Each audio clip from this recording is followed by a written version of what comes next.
Action! はいどうもマフィア梶田です。そしてこちらがハーレー仲間のひろしさんです。よろしくお願いします。前回ですね、ひろしさんのお誘いで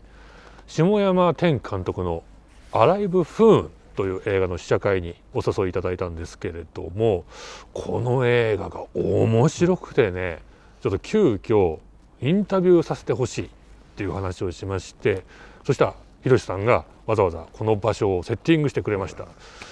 ありがとうございます。こちらなんですけれども、バーベキュービーチ in 豊洲という場所をお借りしております。せっかくなんでね、皆さんぜひ遊びに来てあげてください。はい、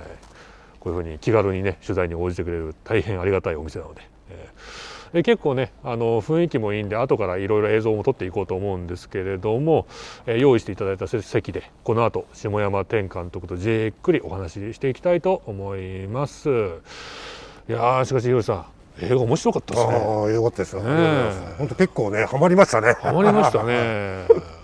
俺なんかはそれこそやっぱり日本車とかドリフトの世界とか全く詳しくないのに、それでももう手に汗握る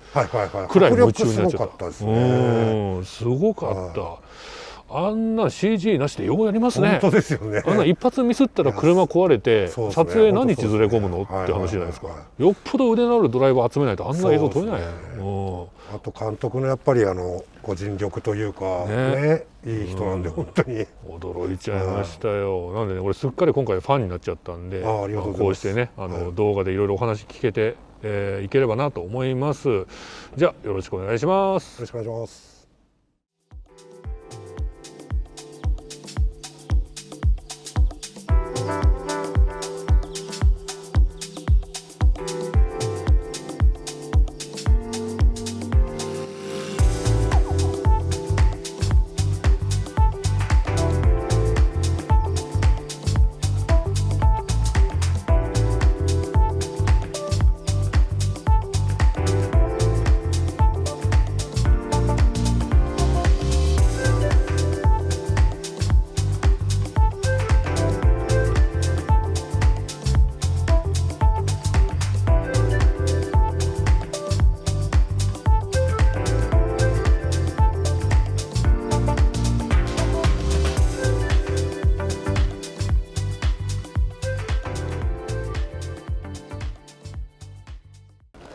はい、というわけで下山天監督にお越しいただきまして、これからさらにインタビューしていこうと思います。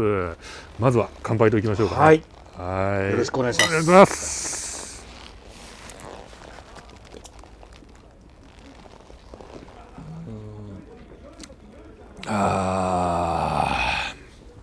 うまい。まあせっかくのバーベキュー場なんですけれども、やっぱりご時世でしてその当日食材とかがないんですよ。本当ならねいっぱいなんかいろいろ食べながらとかで話したかったんですけれども、とりあえずビールだけで、インタビューさせてもらおうと思います。はい、もう前回の動画でも、結構試写会直後にいろいろ熱く聞かせていただきましたけれども、改めて、本当に素晴らしい仕上がりの映画だなと。いやこんなに気分良くなっていいんでしょうか。嬉しい。でこれは忖度なしに、まあ最近見た邦画の中でも俺はトップクラスに面白いなと思いましたし、でこの車の映画っていうところでですね、やっぱり感じるのが、例えば俺みたいなまあこういうドリ車に興味のない人がやっぱりドリ車の映画だよって言われて見に行くものじゃないじゃないですか。そこがすごく難しいなと思っていて、そんな俺が見たらこの映画別に車好きとか嫌いとか関係なくものすごく引き込まれるものは多分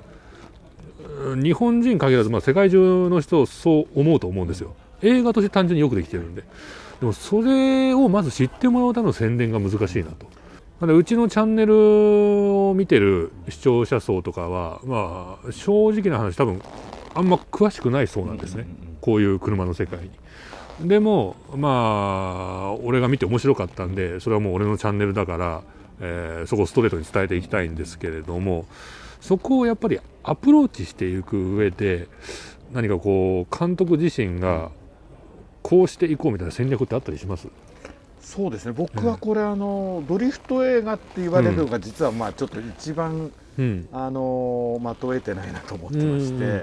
これ別に宇宙の映画だったり、まあなんですかね、昔だとカンフーの映画だったり、サッカーの映画だったりとか、あと意外としっかりした映画で、マイナースポーツに取り組んでる題材の映画とかってあって、僕なんかすごく好きなんですよ。なんだっけな、ご存知ですかね、ドリー・バルマーの監督のローラーゲームダイアリーかな。ローラーゲームダイアリー。女の子がローラーゲームに取り組む話で、かなりこういい映画なんですけど、タイトル自体がローラーゲームなんですけど、そうですね、一人の女の子がそのマイノリティのスポーツに親の反対でこう入っていくけど、実はそこにすごくこうあらゆるこうなんだろうな、自分と全然境遇の違う友達たちができて、彼らと一緒にその試合に取り組んでいくことで、なんかずっとなんか内にこもってた彼女自身がこう成長していくとか、ちょっと今一例を言いましたけど、でどうしても車好きの皆さんからすると、まず第一声にドリフト映画っていう、こうジャンルをこうドリフト映画ってことにしちゃうんで、そういうくくりになっちゃいますよね。そうですね。見え方あとは、見え方もそうではあるんですけど、僕の中では全然映画のストーリーの一つのこの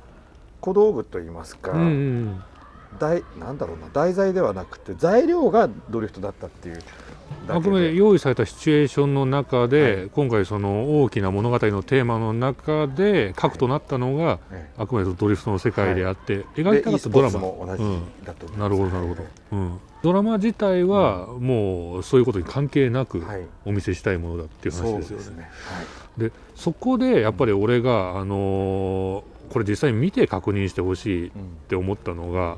すごくシナリオが少年漫画的というか王道的なんですよね。ものすごく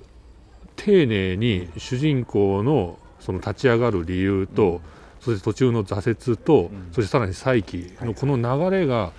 めちゃめちゃ丁寧にかつ無駄なく描かれてるんですよ。だからはっきり言って流れ自体見るともう王道も王道もど真ん中なんですよね、ドラマとして。その通りです。だから車マニアが喜ぶような、例えば車のうんちくとか排除してるじゃないですか、結構徹底的に。だからそこ向けじゃないっていうのは見なきゃ分かんないっていう、ここの部分の難しさ。そうですね。あとは、そのうんちくも一部あるんですけど、実はそれがうんちくの話ではなくて、かなりこうなんだろうな、ある思いを伝えるために発してしまった言葉がたまたまうんちくだったっていうようなことは意識して書いてます。そう、使い方がお前らこんなん好きやろじゃないんですよね。お前らこんなん好きやろじゃなくて、あくまでその世界に生きてる人間からすると自然に出てくる、セリフとしてちゃんと交渉がなされてる。いや嬉しいな。でも本当に今おっしゃってたことを、意識して、作りました。やはり車も e スポーツもその道のプロの皆さんがやっぱり関わってきたんで、その皆さんもね映画が好きで、まさに今、マイフェアさんがおっしゃってたことを意識はされていたんですが、やはり僕から聞く部分は専門的な情報なんですが、やっぱそれをどうこう映画にしていくかっていうことでは、自分は映画にすること、絵で見たら分かることだったら言葉にしないっていうのが大原則だと思っているんで、実はストーリーとかをそのセリフが非常に多分、無駄がないというのは、ある意味シンプルではあるんですが、実は絵で分かることは一切なんでしょう、言わせないっていう素晴らしい。例えば車が走ってる、こう手に汗握る、見つめる、グッとくるって、そこにはもうセリフも何もないわけですが、そこでストーリーがうねるんであれば、全てそっちで構成してます。映画見てて現実に引き戻される瞬間っていうのが、状況をキャラクターが説明しちゃってるパターン、ナレーション的なセリフですよね。そうなんですよ。これ映画に限らない、ドラマでもアニメでも、ゲームでも何でもそうなんですよ。これなるべく排除するのがやっぱりより没入できるドラマなんだろうなっていうのは昔からうすうす思ってたんですけれども、その点で言うとアライブ・フーンは何より絵に説得力がある。その追走っていうドリフトの中では追走って競技じゃないですか。これ俺初めて知ったんですよ、この映画で。パッと聞いた感じに何それって競技ですよね、でもこの映画見てたらその追走がいかに奥深いものかっていうのは絵だけで伝わってくるんですルール説明されてないんですよ。別に映画でルール説明されてないじゃないですか、何が芸術点なのかも分かんないけれども、とにかくぴったり寄せて、素人目に見てももうこんな紙一枚の距離でぶつかるような距離を競ってるっていうのがきっとこの競技の肝なんだっていうのが絵で伝わってくる、これねやっぱカメラワークとか演出の妙だと思うんですよ。そうですね、あと今おっしゃってたの本当もう本当マイヤーさん嬉しいことばっかり言ってくれるんですけど、その今の何がドリフトの競技にとっていいことなのかっていうのは、映画で例えばもうギュッといった時に、土屋さんが拍手したりとか、見てる方が「おー」とかって言ったりっていうところでのその、ここはこうすれば何点取ったとかうんぬんではなくて、こう言ったらみんなが喜んだ、こうやったらドリキン土屋圭一までが拍手したとかっていうようなことでのリアクションで、お客さんに早めになんて言うんでしょう、その感覚的に、分かっていただけるように最初作ったんで、でそれがそうじゃない時っていうのが当然あった時、そこはちょっと我慢なんですけど、そしたらまたあの時のリアクションが来た、この走りだからこうかって言って、今度次は見てる方が同じお客さんになれる。そうなんですよね、見てるうちにそのギャラリーの人たちと同じ反応をこっちもしてるんですよ、すっごいハラハラしながら。ありがとうございますでもほら絵的には何周も同じようなことしてるように見えるじゃないですか、でもそれを飽きさせずに見せるっていうのが正直今回のこれ描かれてるドリフトが本当にその競技として、普段からこういうことやってるんであれば俺もう見たいと思いましたもん。このドリフトっていう競技そのものに興味を持つくらいにこの映像はそのドリフト競技追走競技の、プロモーションとしてもめちゃめちゃうまくいってると俺は感じたんですね。嬉しいですね。なんせ絵がかっこいい、だ人間憧れるのはやっぱかっこよさが前提じゃないですか、まずかっこいいものに憧れるじゃないですか。そんな全くドリフトに興味なかった俺でもかっこいいと思えるような絵作りができてましたし、それはやっぱり周りを固める人間の役者たちが、いかにそれに対して楽しげなあと熱い反応を出せてるかっていうところがやっぱ強く影響しますよね。でさっきうんちくとか専門用語の話出ましたけれども、ただケツをしっかり振っていくとかオーバーステアとか素人聞くと全然わかんないですよ。俺も実は全然わかんないんですけれども、これって将棋とか麻雀わかんない人でも将棋とか麻雀の漫画読んでるのと同じで、やっぱ周りの反応とか息を飲むような雰囲気で感じ取るんですよね。そういった意味でもこのアライブフーンのその絵作りっていうのは計算されてるなと。いや嬉しいな。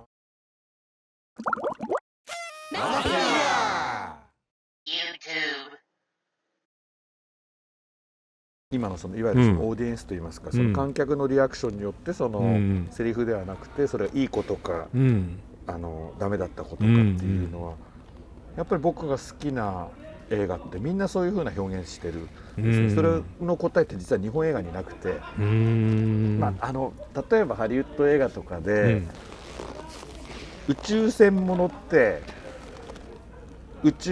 ケットの中のこのあらゆるミッションとか格闘が主人公ってあっち側にいるのに盛り上げてるのって管制室なんですよ。わかります。オペレーターですよね。そうですね。そのオペレーターたちっていうのは実は名のある役者さんほとんどいなくて、司令官ぐらいで、でも名のない一人一人のオペレーターがずっとカチャカチャやってるのに、ミッション失敗するとはーってなるし。で成功するとかって最後にガッツポーズやったり手パーンとかやるじゃないですか。ありますね。あそこで、みんなスイッチ入るじゃないですか。そう。でそこの交わしてる一人一人のテクニカルな人たちが喜んで、お話に参加してなかった人たちが、そこで初めて表情をオンにすることで、我々もそうなんですよね。野球とか映画もスタンドになんか最初はなんかこう、なんだおめえはっていうおじさんがいたのがだんだんこう前のめりになって最後こうスタンディングオベーションしたらこうそれでこうスイッチ入るみたいな。そうなんですよ。やっぱそういう細部にその感情は宿るというか、見てる人間がどこに感情の置きどころを置けばいいのかっていうのはやっぱそれを監督自身が多分計算できてないと、多分そういう盛り上がる場所、まあカタルシスみたいなのを感じることはできないんですよね。それがですね、日本映画ってそこが通れないんですよ。本当だったらそういうオーディエンスっていうか、セリフがある役者さんたち撮ったら、そういういわゆるオーディエンスショットっていうことに時間をかけなきゃいけないんですね、本当は。まあ、ある意味その脇役も主演以上にいっぱい材料取らなきゃいけない、さっきのNASA の管制室じゃないですけど、むしろそっちの方がショットが多いわけです、本当の映画っていうのは。黒沢映画とかもそうですよ、やっぱり。そうですね、その戦ってる人間をこう見てるか指令してるかとか、やっぱりそのあらゆる材料があって初めて映画って今おっしゃってたみたいに盛り上がるんですが、なかなか日本の現場ってセリフがある人しか撮らない。まあそのやっぱりメインの役者さんがそのお芝居の核であり、さらに宣伝塔でもあるっていう面があるじゃないですか。そういった面でどうしてもその脇を固めるいわゆるモブですよね、モブの盛り上がりに割くって意識が行きづらいのは分かるんですよね。今回の荒い部分は、そういう意味ではそういうカットを取らないと映画は、要するに主演っていうのは実は車の中にいまして、ハンドル握って運転しててヘルメットかぶってるわけです。ほとんど顔見えないですよね。だから彼らが一番の主役が顔見えない、見えても目だけ、で実際は本当のレースですから、運転してるのは吹き替えです、これお客様も大前提でそこを認識して見ていた時に、盛り上げるのは主演以外のその、周りの人たちですね、まあ、解説実況、あとはチームの人たち、さらにそれを応援していて、で過去の彼の職場の人たちも出てくるんですけど、やっぱそういう演出の妙っていうのは、今回やっぱ下山監督、まあ、お会いするの初めてじゃないですか。こうやってお話を聞いてても思うんですけれども、かなり、映画の細部、演出、特に演出に気をつけて捉える方なんだなっていうふうに感じたんですよね。細部に神は宿るっていう思想の方なのかなっていうふうにちょっと思って、で自分もやっぱそういう映画が好きなんですよ。大味な映画もそれはそれで嫌いではないです。俺はもう雑食なんで、どんな B 級映画でも 7Z 級映画でもいいとこが一つでもあればそれはいい映画だよねって思うんですけれども、やっぱ細部にとことんこだわってなされてる映画って残るんですよね、後に。一発限りの消費じゃないんですよ。俺多分この映画、その日本の車映画の市場に残ると思うんですよ、この出来栄えは。いずれ EV の世界に行った時に、日本人って自動車でこんな細かいことやってたのかと、こういうわざわざ煙出してギリギリまでの美しさ競ってたのかとかっていうのがまさにそのファンタジーで、多分未来の人は e スポーツの中でしかできなかったことが昔の人は本当にやってるよっていう逆から見ると思います。そうなんですよね。実はそのトラックレースって GT とか、まあ、バイクの世界でも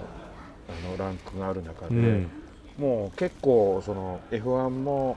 いわゆるツーリングもワークスとか、すごいお金とあとコンピューターが入ってきたおかげで、まあなんて言うんでしょうね、ある意味こう手作業のマシン作りじゃなくなってるわけです。そうですね。みんなもシミュレーターで計算して、ベンチでエンジン出力やってっていった中では、このドリフトの世界って町工場っぽくて好きなんです。確かに、っていう意味で、なんか車と人間がまだ熱い関係で、我々がなんでしょう、昔こう漫画で見てたこう、車漫画、レース漫画とかのなんだろう、こう油臭い世界で頑張れば勝てるみたいななんかそういったところがまだ最後までギリ砦になってる、まあ、世界かなと。あんな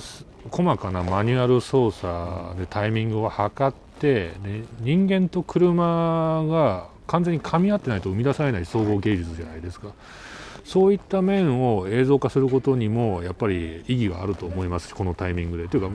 マセル監督がおっしゃられたように、今撮らなきゃもう撮れなくなる映画だったんですよね、これは。だから、なんでしょうね、今 F1 だったらもうこんなギアカチャカチャなんてじゃないけど、もうこう指でタッチして、なんかあれですもんね、パドルシフトですね、ゲームコントローラーみたいな、今はもうパドルシフトですね。感じだった時に、ドリフトってこのクラッチが全てなんですよね、今でクラッチってレーサーでも踏む人いないかなぐらいな。いや今はもうオートマの方が早いですから。なんならそれがドリフトのギリギリの、そのなんだろう、僕もこれ別にお客さんに伝わるわけじゃなくて自分も聞いてて、これはまあ絵で伝わるんだったら絶対伝えたいなと思ったのは、その滑らせててもグリップしてるんですって。でそれが滑ってる中にもその、もう9から1まで、その推進力にするのと滑らすのとを全部クラッチでコントロールしてる。みたいな。実際俺レース場でスピンしたことあるんですよ。そもそも俺が乗ってる車はドリフトするような車じゃないですね。1970年式のダッチチャレンジャーっていうアメ車に乗ってたんですよ。バニシングポイントって映画のそれ主演の野村君がそれですわ。あ、本当ですか。同じ車乗ってるんですか。それは知らなかった。本当ですか。でそれで初めてサーキット走った時にちょっと失敗しちゃってスピンかましたんですよ。でその時に味わった恐怖、今この映画の中でも主人公がスピンかましてあわや大事故っていうシーンあるじゃないですか。あのシーンとちょっとリンクしちゃって、でさっきおっしゃられてたのは滑りながらでもトラクションかけてるって、いかに難しいかっていうのが分かるんですよ。こっちは必死でカウンター当てようとしてるのに無理なんですよ。もうぐるぐるぐるぐるで、だから本当にその見た目以上にこのやってることの難しさ、それをこの映画で一発失敗したら車接触してぶっ壊れるようになってる中で撮ってるの本当にすげえなって思うわけなんですよ。 CG ないですもんだって車で。実際そこが、ドリフトキング土屋圭一が、それでもまだ足りないってプロレーサーに要求するわけで、まだ寄せろまだ寄せろですか。で、プロレーサーがもう値を上げて、もうこれ以上やったらもう、多分明日撮影ない、撮影ないっていうのはもうクラッシュしますよね。いわゆるドリフトってズリーっていったと振り返しっていうんですね、専門用語で。この向きかここまで行ってんのに、お互いに向き変えるために引かなきゃいけないです。逃げなきゃいけない。そうですね。でこれなんかね、逃げ切らないでお尻振った時にフロントがガーンって当たるのを、なんかビンタっていうらしいんです。これがね、僕はその今おっしゃってたドリフトがわからないって言った人も、自分は面白いなって思ったのは、そのなんだろうな、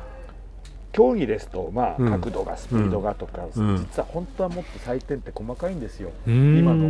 ドリフトって。今僕がその映画で採用してるのは結構ちょっと前の採点方法で分かりやすかった頃の時代で、そうしないと多分お客さん理解できない。見てる側もそうですね。でそれがどんどんその専門的になることで、実はちょっとエンターテインメントの面白さもなくなっていってるのが現実なんですけど、今言ったそのビタビタにとか、腹に入るとか、このガンっていうのをビンタオフされたとかっていう、その一つ一つのその車の挙動が人間のそのなんだろう形容詞として表現されてるのがすごく分かりやすいなと思って。分かりやすいです。だから振り返しの逃げ切らないでケツが当たってどうのこうのって言われても、全く分かんなかったのが、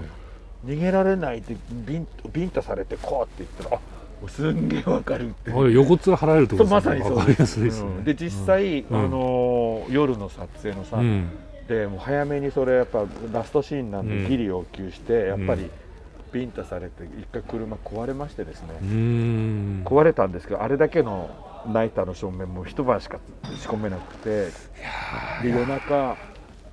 マシン修復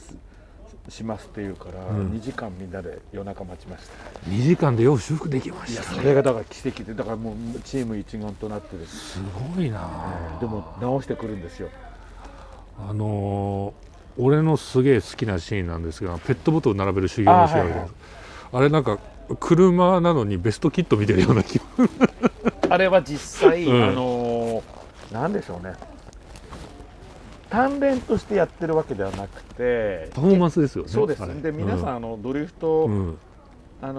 今みたいに競技の前に、ああやってみんな遊んでたんですよ。だからそれがすごくロマンで、ですね。でこれは絶対映画にしましょうっていううちの一つが、俺あれです。リアスポイラーでペットボトルがパーンって切られていくところがすげえかっこよくて、あれがね、バイクの世界もあると思うんです、多分ああいうのでこう、女の子とかもみんな来て、こう誰が何本倒すかとかってやってるのがかっこいいわけじゃないですか、ある時代、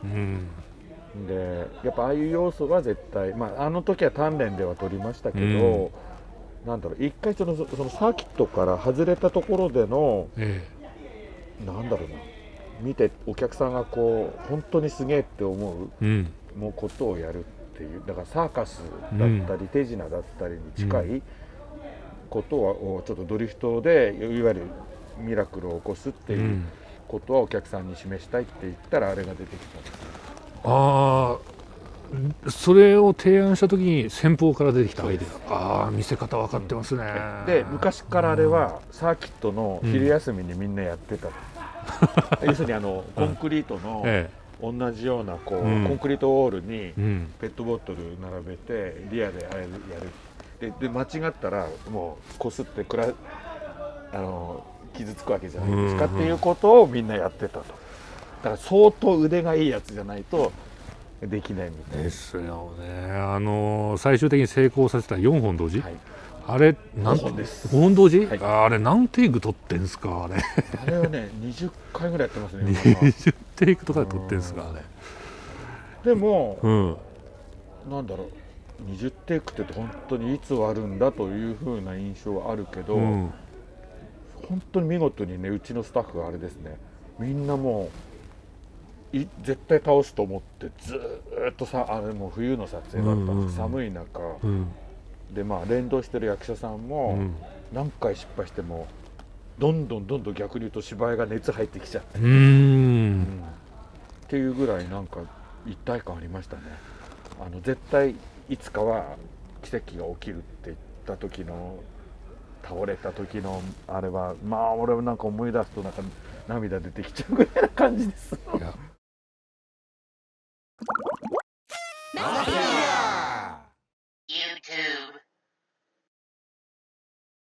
役者さんで言ったらもう全員が全員素晴らしかったんですよ、アライブ風に関して言うと、本当に一人もあれちょっとなーってミスキャストだなって思う人いなかったし、でやっぱ俺みたいな結構いろんな記号的なキャラクターに触れてきてる、ゲームとかアニメとか、そういった世界によく触れてきてる人間って慣れちゃうんですよ、記号的なキャラ付けって飽きてきちゃうんですよね。もう大体そういうパターンのキャラクターねっていうふうに、もう大体もう予想ついたらその予想通り終わって大した驚きもない。わかります、すごくわかります、でも今回のヒロインなんですけれども、なんか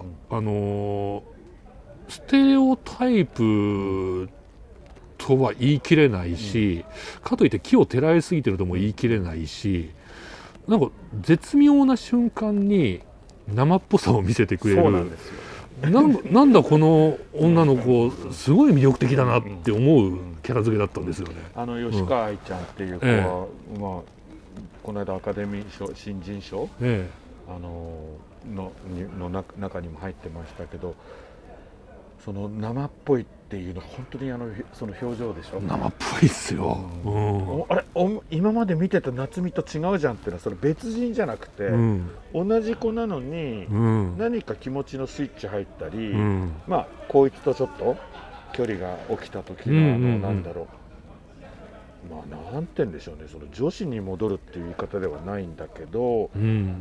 んか年相応の。そうです、でかといってじゃあ普段仮面鎧着てこうよくある、うんこう虚勢張ってるかっていうとそうではない自然さの中で、うん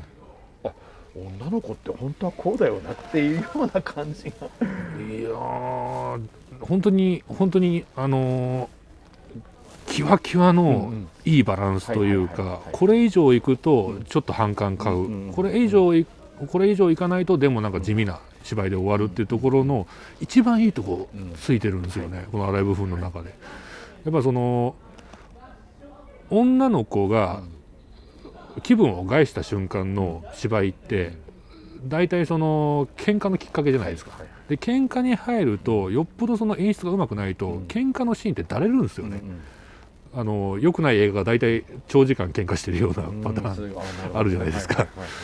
でそれを結構邦画とかでは俺は危惧してる面ではあるんですよ、見るときに、そういうシーンがあるとだれるなっていう。でもお客さんはだれてるけど、現場では一番盛り上がってる、すごくよくわかります。だからそういうところが今回ないし、本当にスッと入ってスッと抜ける、まあやっぱり無駄のない脚本に戻るんですよね。光一とのすれ違い、が一瞬あるじゃないですか。でも一瞬あってもドラマだとここめちゃめちゃこするけれども、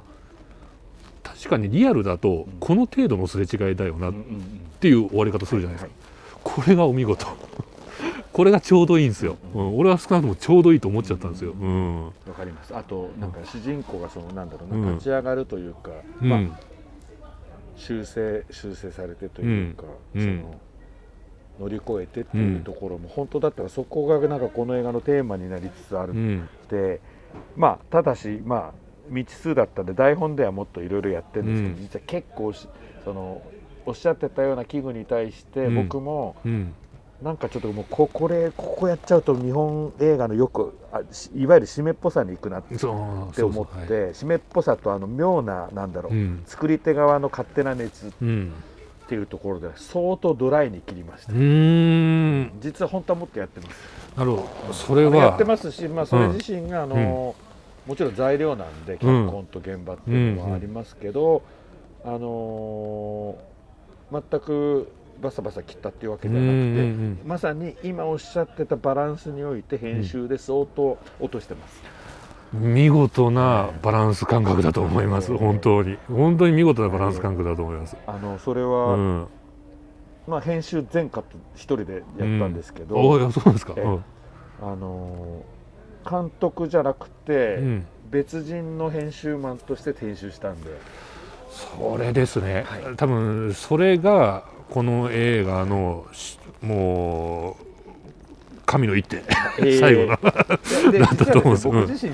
なんだろう、ミュージックビデオとかずっとやってると、基本的になんだろうな、現場のそのプランニングと演出とは別に、編集っていうのがまたすごいクリエイティブ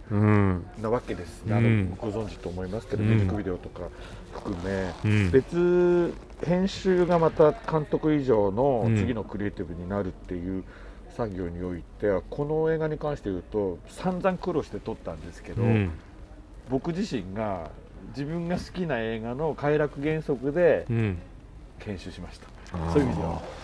だから監督としてなんでそういうとここう、自分が好きな見たい映画の、そうです。だから自分が監督として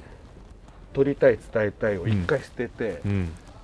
ずっとお客さんとしてもうだからどんなにそこに絵があろうと自分が映画館で好きなんですよね。もう本当にマヒアさんが今おっしゃってる感じで、絶対だねこれバツッと映画館で見てて俺なら切るなってで、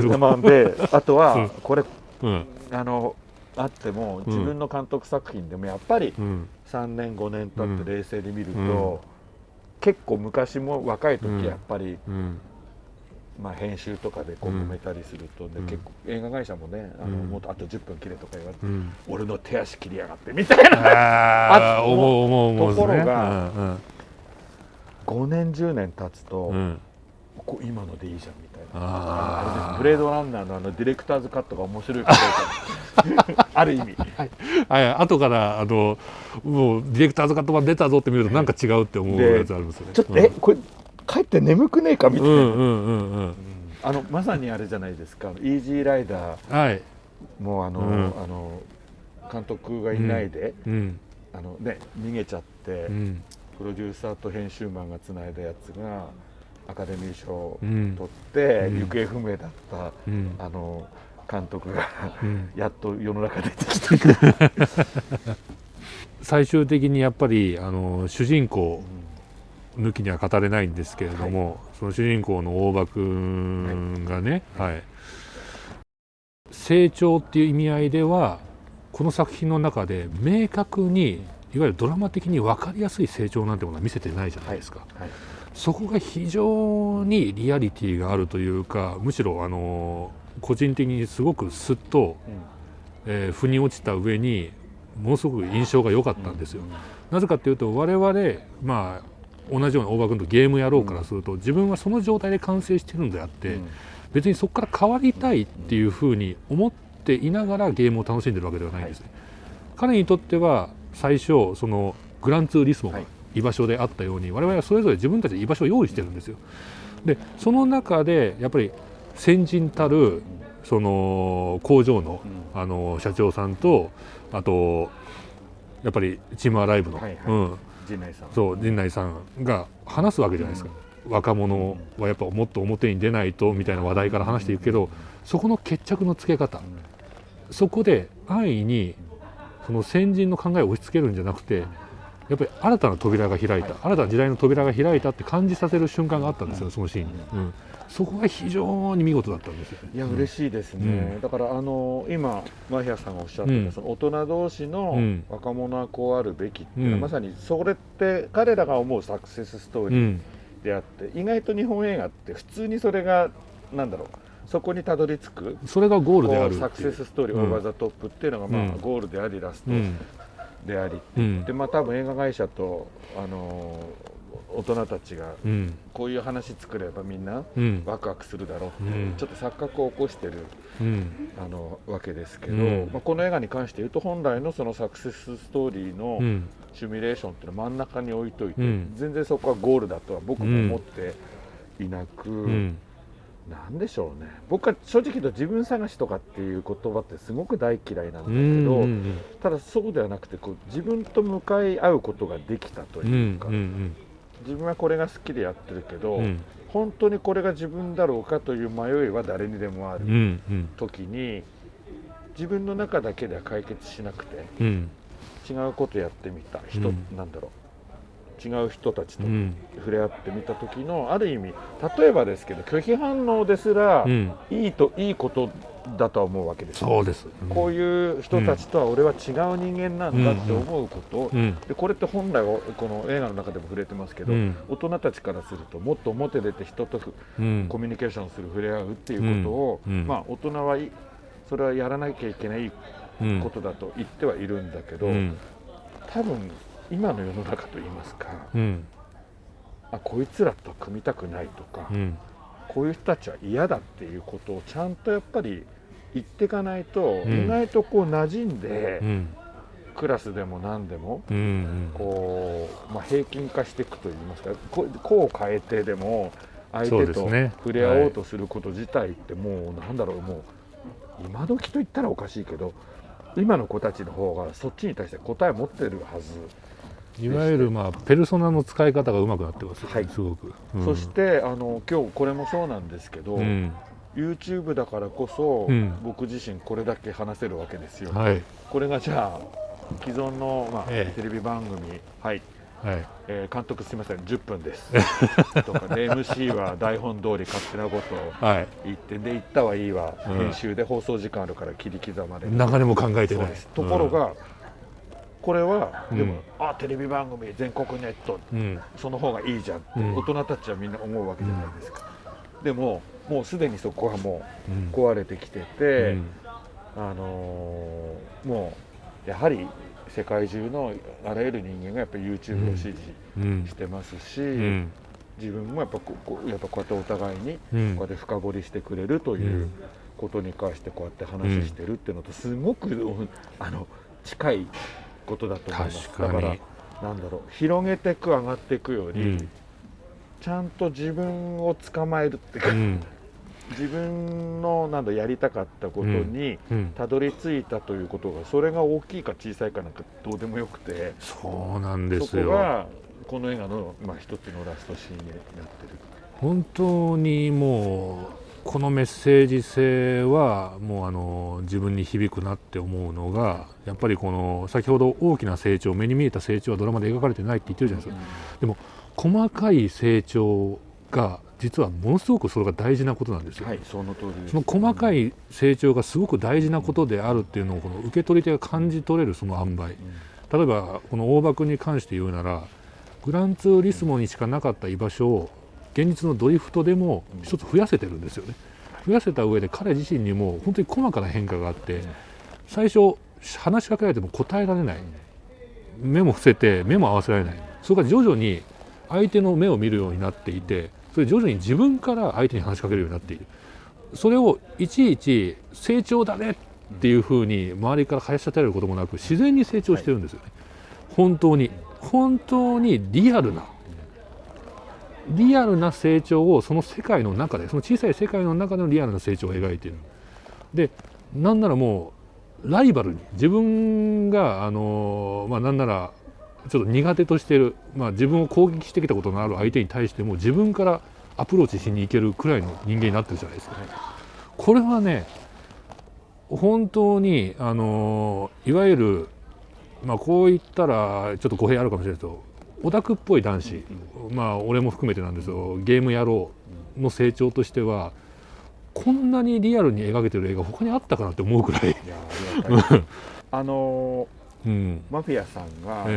前回に食事のシーンいいって言ってくれたじゃないですか。でまさに僕にとってはですね、飯食ってるだけなんですけど、実はあそこが一番成長のシーンなんですね。要は、彼が初めてこうゆるいというか、ちょっと笑顔にもなってるのかな。要するに気を許してる。僕はあのシーンがすごいお好きだって言ってたんで、実はあそこが今まで一人でゲームとの世界でこうやってきた人間がで周りは周りでマイペースじゃないですか。決して主人公に合わせてたつもりもなく、っていうかどっちかっていうとなんだろうな、ある意味リアルドリフトに対してゲーマーはゲームやろうわとかって、そうですね。なんか全てのキャラクターが何かのキャラクターにもう完全に寄っかかる存在でなく、それぞれがちゃんと立ってるっていうのがやっぱいいドラマの条件だと思うんですよ。いいこと言いますね。それだから結局その台本ってセリフって、ある意味こうピンポンして双方が独立してるんじゃなくて、会話でストーリーが進んでいくのってなんかすごく僕は嫌で、実は一人一人って一個一個の人格だから、こっちが都合がいいリアクションと返しなんてあるわけないんですよ。そうなんですよ。そこがちゃんとどっかにないと、ここに行きたいがためにセリフをこうご都合でこう、なんか会話させてるドラマってすごく今多くて、そうやっぱ透けて見えるんですよね。そういう展開ってやっぱり。で都合のいい時になんか入ってくるしとか。僕はもうそういうのがちょっと商業的には多分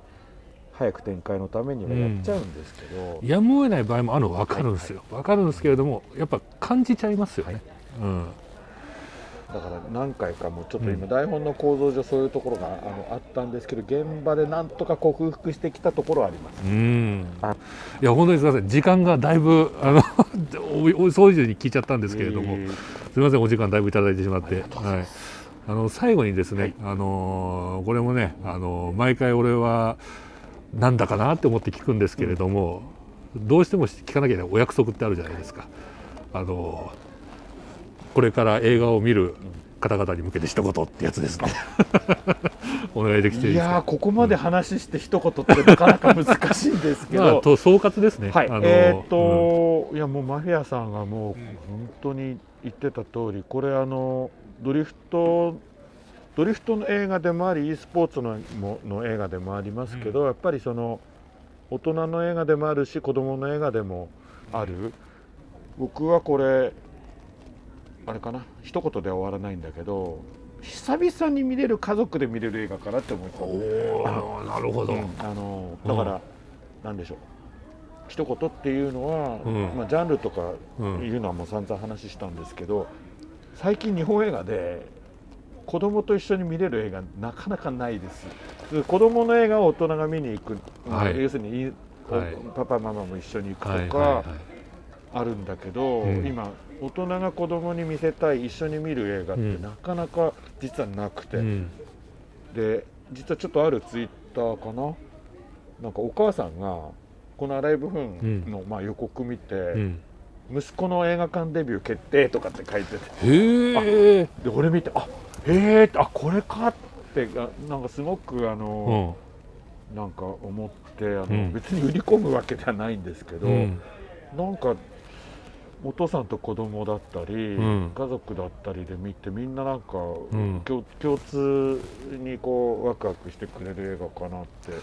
間違いないですよ。この映画に影響を受けて、まあ、将来に、まあ、多少なりとも影響を及ぼす子はいると思います、この先必ず、それくらいなんていうか真に迫る映画なので、すいません。で、まあちょっとそんな家族の話しちゃったんですけど、絶対これ大人もあらゆる世代もなんだろうな、ある映画の中でこう誰かの成功例とかね、大きなこうなんか勝った負けたとかっていう話じゃなくて、なんか見た人一人一人がなんか自分だったらとか、そういうふうにちょっとこ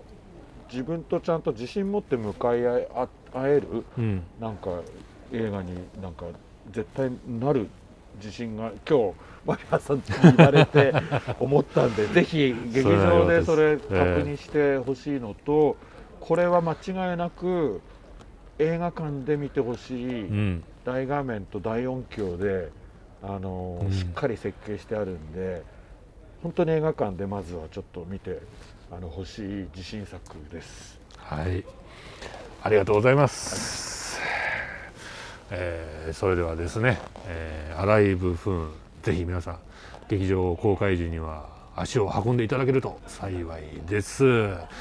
マフィアガチャの YouTube チャンネル登録とグッドボタンをよろしくお願いします。それでは下山監督、本当に本日はありがとうございました。はい、では皆さんまた次回、バイバイ。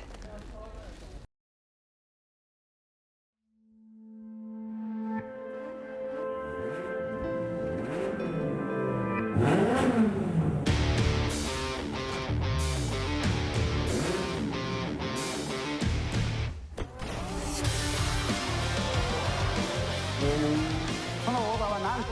e スポーツ出身という注目のドライバーです。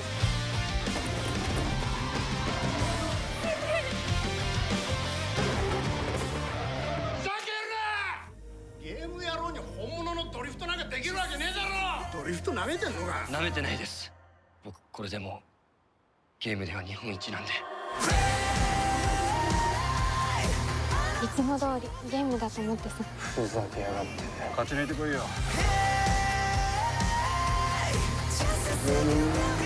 限界を決めるな。自分を超えろ。アライブフーン。チャンネル登録とグッドボタンをお願いします。